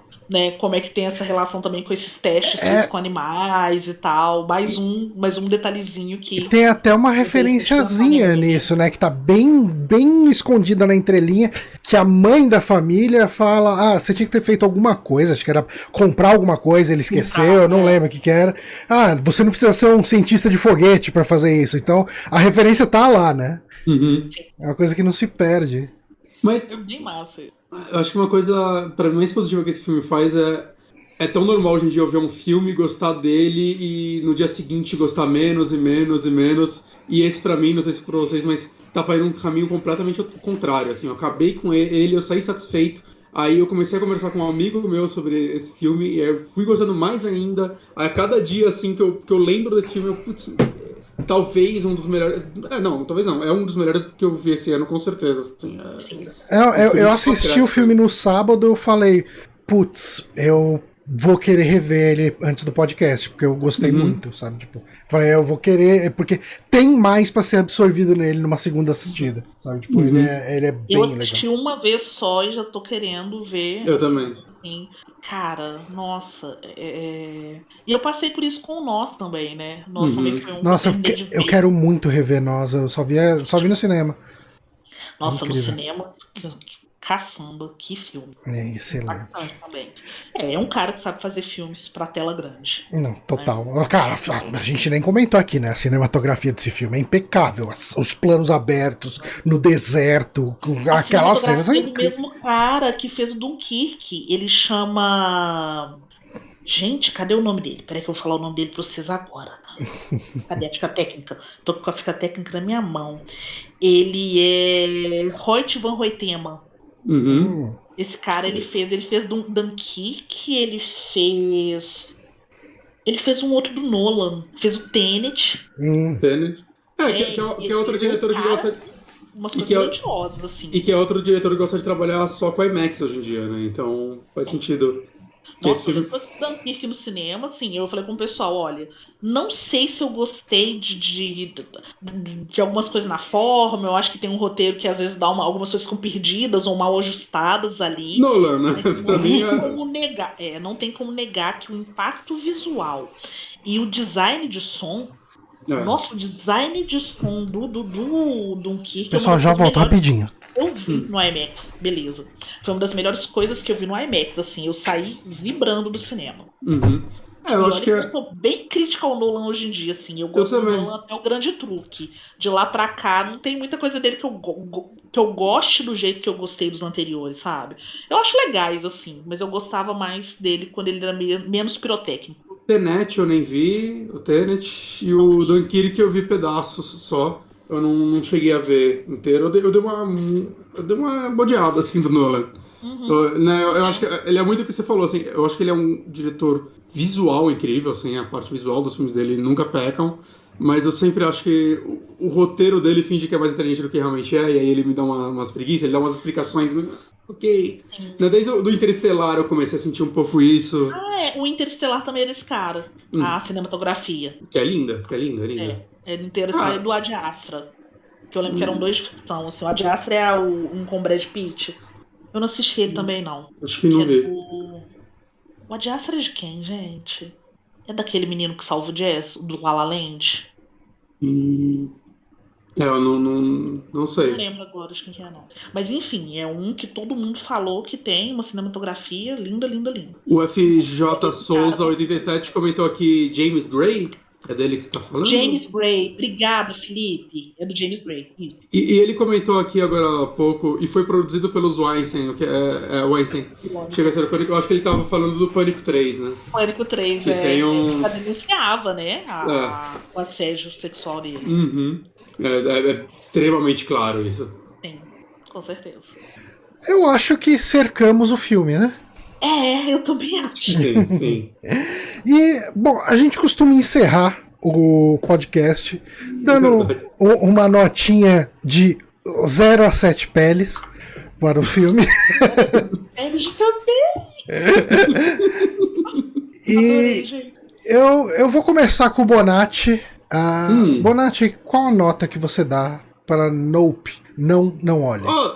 Eu só não vou dar a nota máxima pra esse filme, eu vou dar 6 peles pra ele, só porque, tipo, eu ainda gosto mais de Us. Eu acho Us ainda o melhor filme do Peele. O 7 peles do Peele. É o 7 peles do Peele, por enquanto é o Us. Né, mas eu não consigo articular além disso, porque eu não vejo nenhum... Eu não tenho nada nesse filme que me incomodou, assim, nenhum grande defeito. É um filme... Ele é uma delícia de assistir, como eu disse, cada dia eu gosto mais dele, eu quero ver ele de novo, sabe?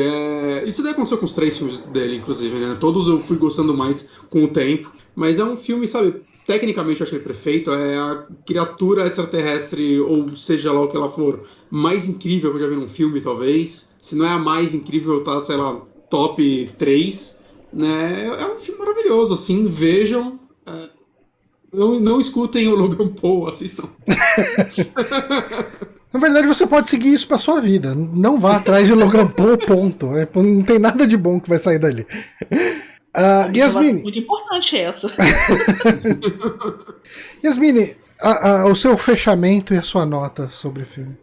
Então, eu concordo. Gente, eu só tô segurando aqui porque a criatura besta feroz que eu tenho na minha casa... Fica tranquila.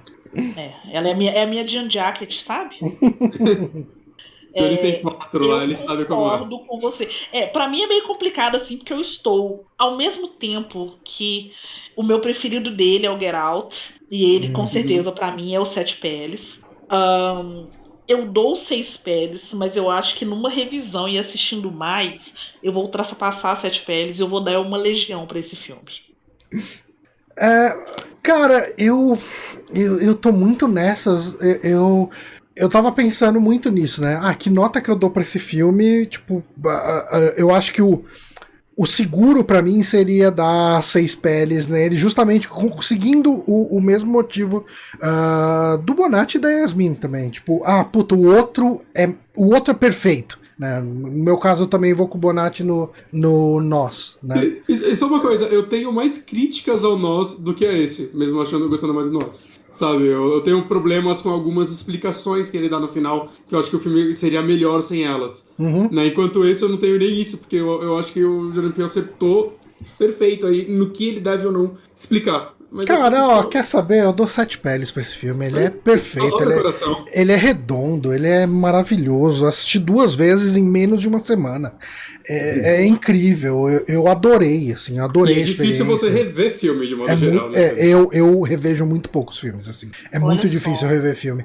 E eu terminei assistindo esse filme falando, tem coisa que eu não absorvi nesse filme. Eu quero assistir de novo pra absorver essa parte que faltou. Sabe? E é o tipo de coisa que depois de assistir a segunda vez ainda tô pensando sobre coisas do filme e eu sei que eu assistindo ele de novo eu vou pegar mais coisas, sabe? Tipo, ele é um filme incrível. Eu acho que Jordan Peele é um dos nomes obrigatórios do cinema atualmente. Eu não tô nem só falando de filme de terror, tô falando de cinema de maneira geral. Ele faz tudo com muito cuidado, ele escreve personagens excelente.